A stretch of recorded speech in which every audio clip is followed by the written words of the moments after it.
Welcome to Theory Session.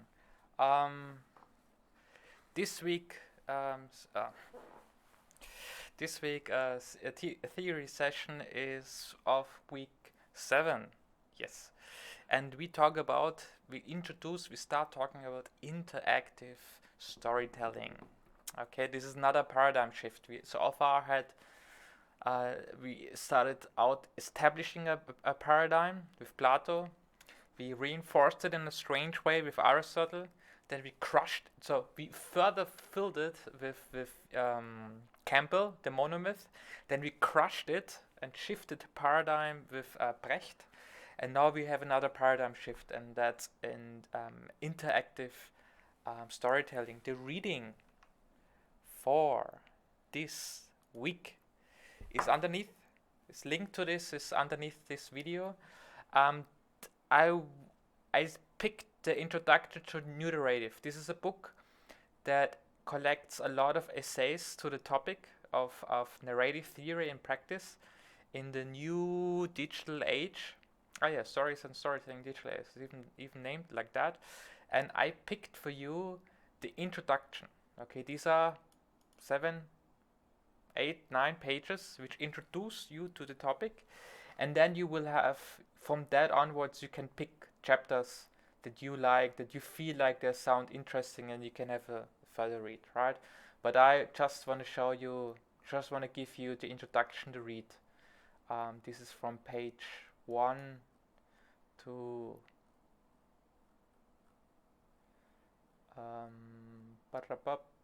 page 13. Okay, so 12 pages. That's a good introduction for you. Take care of note on the big concepts that I discuss, the plus and minus and the challenges that come with that. So I think this is a very good introduction to this topic. You know, you don't need to read a lot, but yeah, gives you a good first glance into the realm of interactive storytelling. So please read it. 12 pages. It's nothing. The reading has a different flavor than the reading you had so far. So it's a good exercise again. You know, it's very important that you go to the reading because it trains your brain in a particular order. Our big challenge is to maintain focus throughout a period of time. And you know, I'm not. It's very short. To 12 minutes doesn't take you long. Yeah, please do it. Welcome back. Yes, you did it. Welcome. Whoops. You did it. You did the reading. So welcome you back. So let's discuss those main points. Okay. So, um, if I can find it. Yes. Okay. So the cornerstones of interactive storytelling. Um, Back in there. Uh, the cornerstones of interactive storytelling. There are like 4 corners. Okay, so if you mention a rectangle, you know, so the topic around interactive storytelling uh, evolves around those, is pinned by 4 corners. These are hypertext, is the first important corner that you have in interactive storytelling. Then you have the idea of choice that comes in, and that gives rise to branching off from sequential steps. That's one corner. And then the next corner is the user's journey. And the last corner is what I call the interactive dream with immersion and engagement. Okay, so we go now step by step through each corner, and we try to talk about these main concepts that you find when you start talking, when you start reading, when you start thinking about interactive storytelling. Okay, so with those 3 corners, the storytelling becomes more, turns more, even more into a game. Yeah, I'm not saying that storytelling is not a game, it's not a play of some sort. I say that with interactive storytelling, it even becomes more a kind of game. Okay, but this is maybe when you also need to start looking in more into game theory, play philosophy, and so on. But this is for a later section. Okay, so with the interactive storytelling, the ascent into the digital. Okay, so it is, looking at the first corner, really marked by technological advancements. Okay, and one of the big words that you come across when you start reading, thinking, talking about interactive storytelling is hypertext. Okay, that comes from HTML. You know, this is how you make websites, and HTML stands for Hypertext Markup Language. And why hypertext? Hypertext is different to other forms of text, and that allows links. Okay, when you're on a website, you go to Wikipedia, you find links, and these links allow cross-referencing, meaning there are points in this text which are portals to other text, and you can jump to another text. Okay, so when you read text online website, you all take it for granted. Okay, but early in the 20th century, the edge from going to the 20th to 21st century, this was really a game changer.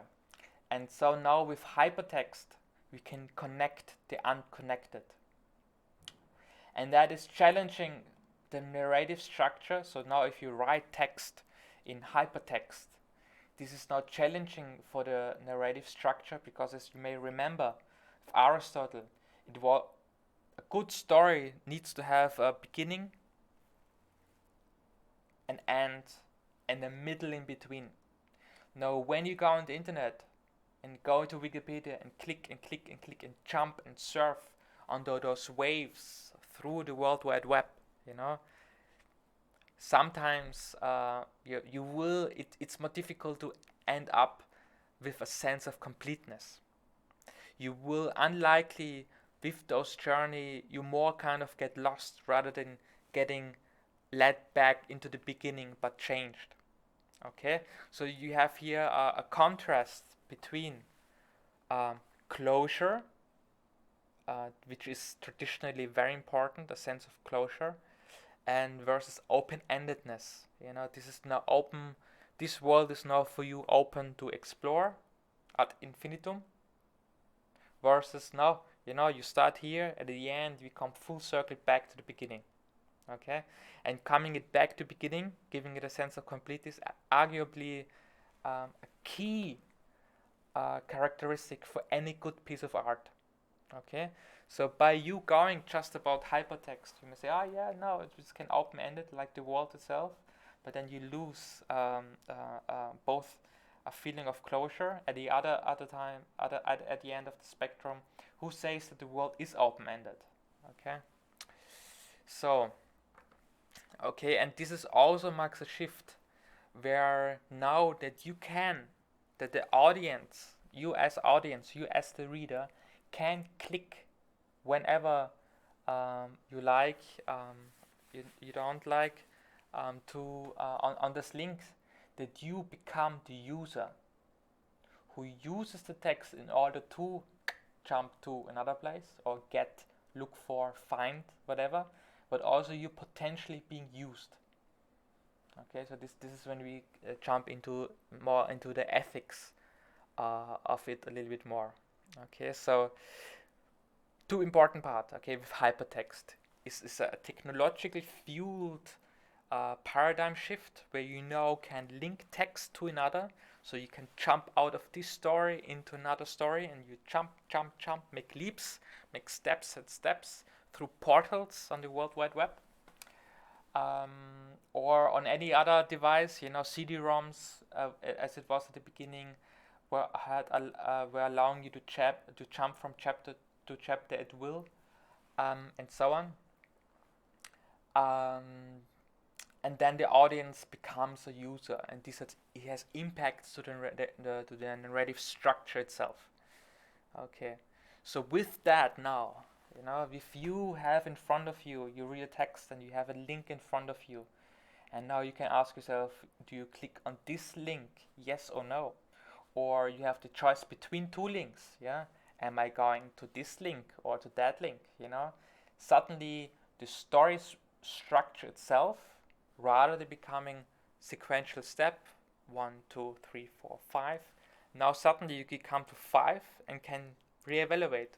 Do you want to go from 5 to 8, or from 5 to 9, or from 5 back to 2? So suddenly the structure that you have is not linear, but it becomes to branch out like the roots of a tree or any kind of complex pattern. Okay, because hypertext allows crossroads to let complex patterns of navigation emerge. Very complex maps in which the story world takes place. And this is a problem because this choice that the user suddenly becomes, that the user didn't had to, you know. So if you go read a book, if you go read a movie, just sit there and let it wrap around you and let it guide through. Now suddenly you need to take action, interaction, and you need to interact in that sense with the piece of art. And that maybe interrupts the spell, meaning this by me, oh now I need to click, I'm ripped out of the story.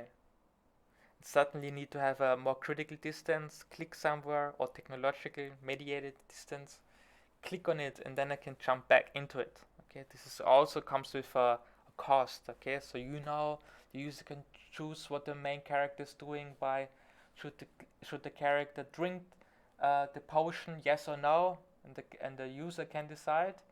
But suddenly, yeah, the user can decide, and maybe the user does not decide what would be the most compelling thing to tell. Yeah, the most compelling way to tell the story. So, and that is the next cornerstone. So now we start to talk about the user's journey. We're not talking about anymore about the hero's journey, but it's the journey of the user. So that means the death of the author to the author, the death to the audience, and the death to the hero. These distinctions, you know, you have over there someone who creates, who authors the work of art, then somebody on the other side, the audience that receives it, and some hero, a main character that guides, that is the device, the vehicle through which you see the coming into being of the story. This distinction now blur, because suddenly when you can have a choice, you can choose what the hero chooses, picks, does. You start becoming a co-creator of the artwork. Okay, and that is maybe some say, oh yes, great, now I can participate in creating the piece of art. But maybe also, but are you a better artist than the artist itself? Okay, that's another thing. The other discussion is um, with the rise of the user comes the fall of the Holy Triad, comes of author, audience, and hero, and also this very notion of interactivity.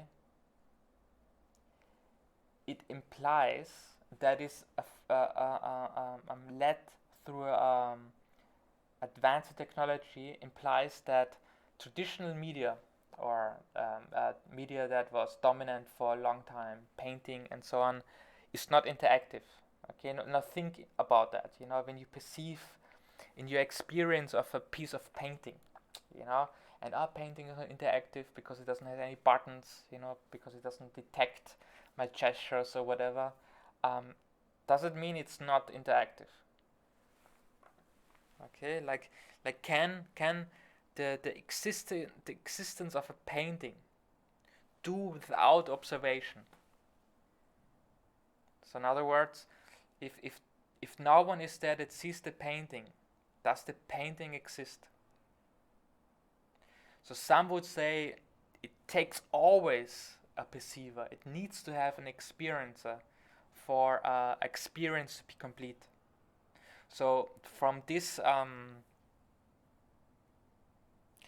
aesthetic theory, or proposition, we would say all art is, all media is by itself, by default, a piece of interactive storytelling, because the story of what this artwork means to say is only completed in the presence of a perceiver. Okay, so meaning what I'm talking here about is about you um, being critical. When people say, "Oh no, with this new technology, is this game changer?" Because now, whatever, often, those people are so excited about, oh yeah, now we can do this with VR and AR and whatever, that they are so excited that they make a lot of logical mistakes when they are, and fall for a lot of assumptions in their um, happiness about these new discoveries. Okay, and this is the last corner. That is the interactive dream. It comes into its power through those two words called immersion and engagement. You will find these words being repeated all over, and people say, immersion is so important and engagement is so important. But then if you try to figure out what they really mean with immersion, what you really mean with engagement, it becomes very thin. Okay, so these are often they try to, if you read the theories and theorists and texts, often these words are used to blind you.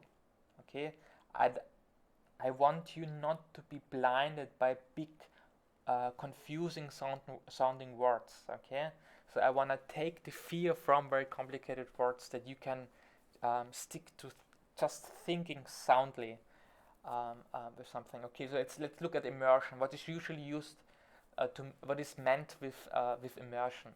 Immersion comes from in, which means into, the upon, from Proto-Indo-European root en, which means in, and Latin mergere, which means plunge or dip. Okay, so immersion is then something like plunging into, dive into, being absorbed by something.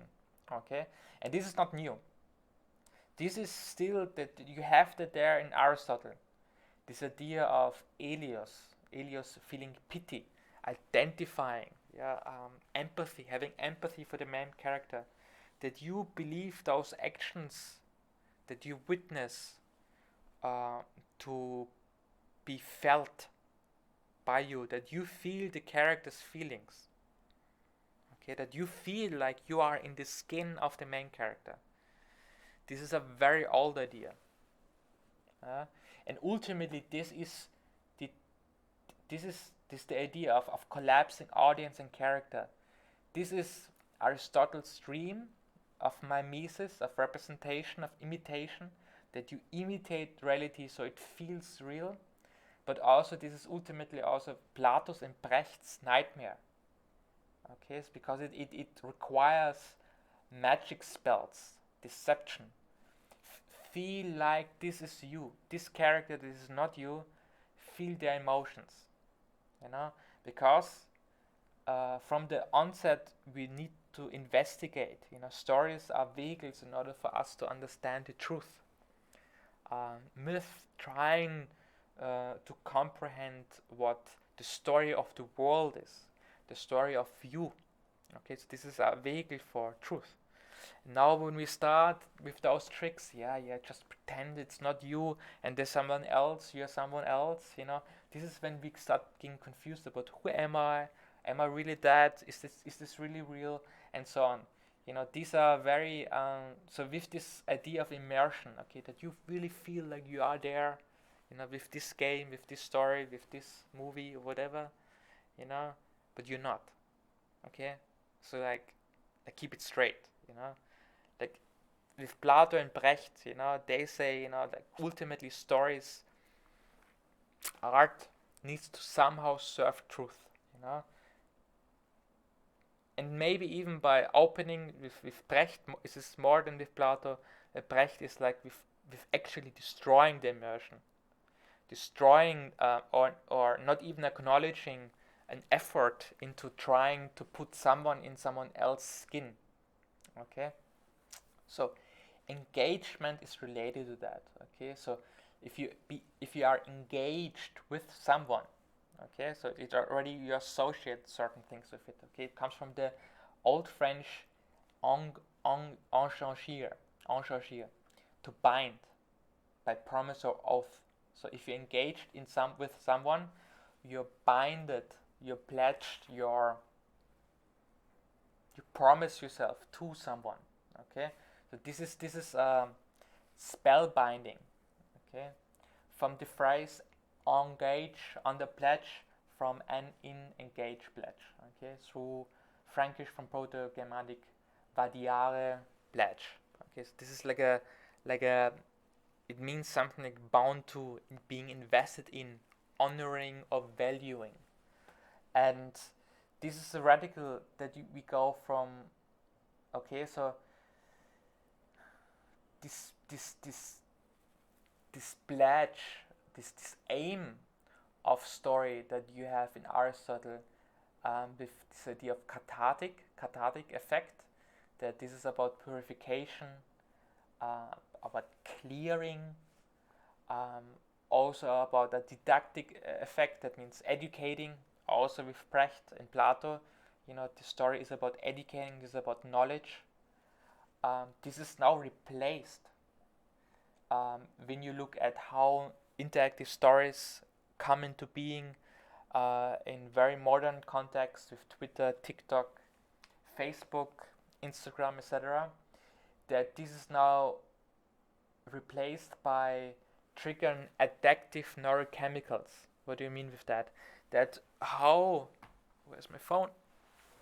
How things are structured on your phone. How these blink and display and come up and flicker is that it is like candy for your neuroreceptors. That you get dopamine releases. Ah, nice! It flickers something in you, a new message, a new like, click, like. So this kind of gamification of adding points to that. I score, I click, I like, I collect, I share, and so on.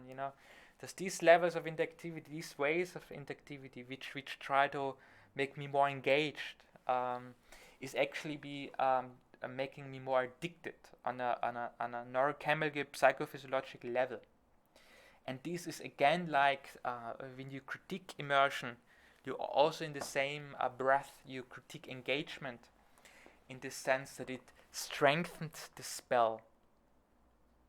Okay, so rather than you being able to answer correctly what this all is, the truth, to tell about the story of being, you get sucked into, with a lot of trickery, psychological tricks, into deeper fake stories, versions, fake identities, pretended identities. On Facebook, I pretend to be me. It's a different version of me, which is not a real version of me, but it's just a version that like a dreamy version, which maybe is also for some parts also very nightmarish version. Yeah. So these cornerstones. Let's go back. These cornerstones, the hypertext. Now suddenly you can link things. Now suddenly I, as an audience member, I can do stuff. It's more interactive now. Now, because I can do that, I branch off and have more complex pattern of navigation. Those maps become very complex. This is now becomes my user's journey. My as a user, it's my journey. Me surfing through the web, me playing through this game. And now with immersion engagement, it really sucks me into this game. I play this for hours and weeks, and months and years and so on. I really get into that. But then we need to be critical and ask, bottom line, is this now, um, good or bad? Is it ethical? By me falling into deeper into what potentially benefits someone else, Facebook. If I'm really into Facebook and spend a lot of time in Facebook, there's someone that benefits. That's somebody who sells my user journey. The data trail that I create, the likes and dislikes and preferences that I exhibit, the choices that I reveal, becomes then a product that it's sold to someone else. Okay, and all with these are open-endedness and branching structures, and forgets the point of the monomyth also, or even more pre- and post-Socratic thinkers that talk about the conflation of start and ending. That start and end conflate together and start to agree. So all these points become watered down. Okay, so I'm not a big fan about our interactive media, and maybe let's play it out on yeah, let's play it out on our whiteboard and give this certain spins. Okay, so let's see. We come up there.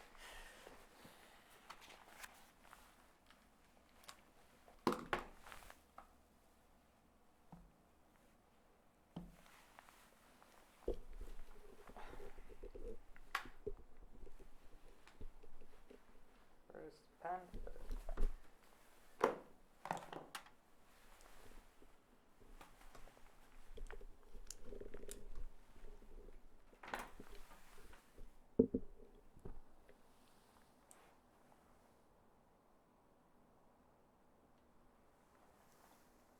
Oh no.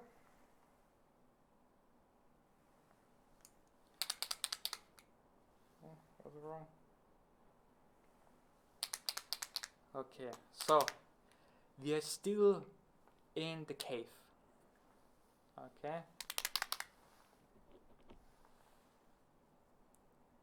We're still in the cave.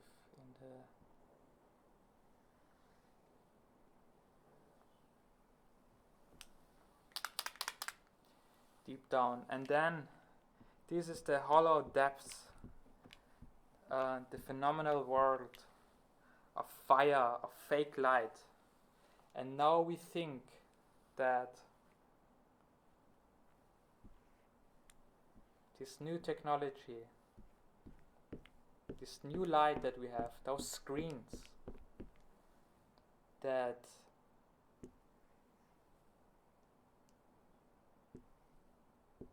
and the new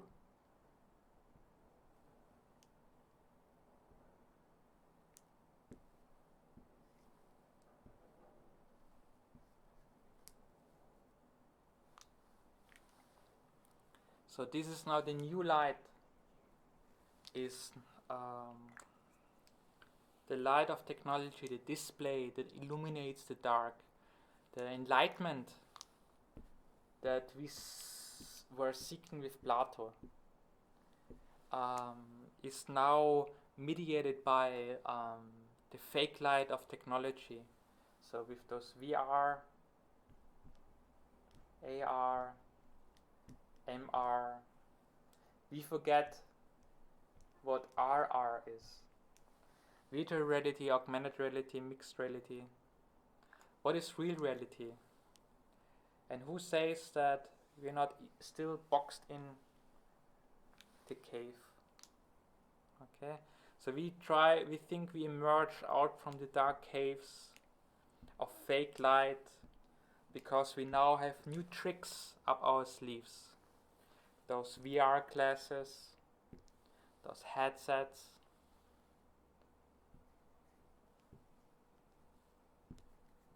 those displays, all those shiny things. But what if that is still fake light? Okay, So what is that actually? Instead of getting us out of the illusion of the beliefs, maybe it gets us deeper into the beliefs. These virtual reality, augmented reality, mixed reality, maybe these are just distractions from the question about what is real reality. Okay, and we still actually sucked up into the cave. We actually never left the cave. We're still staring at the same fake light. Still the same fire that casts a shadow play onto the wall. Maybe we're still down there and stare at the screen. Okay, like you right now. So what I'm trying to get here is, if I can return.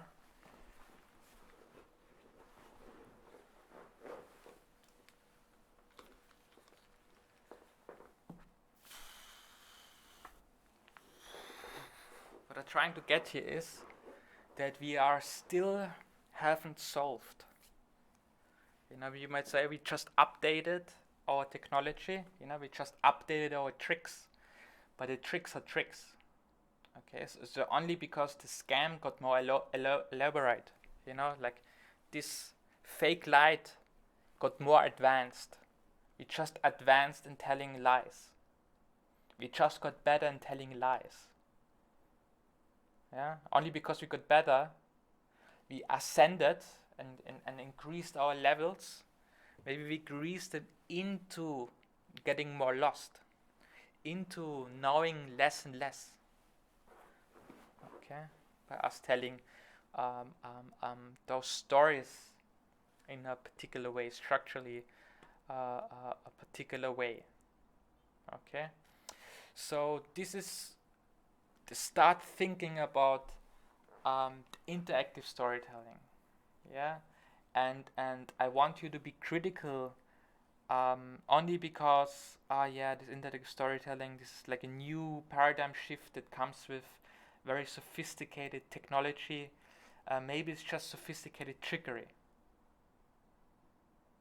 Okay, like what you're seeing right now, and maybe it's very sophisticated and very advanced, but it's still fake light.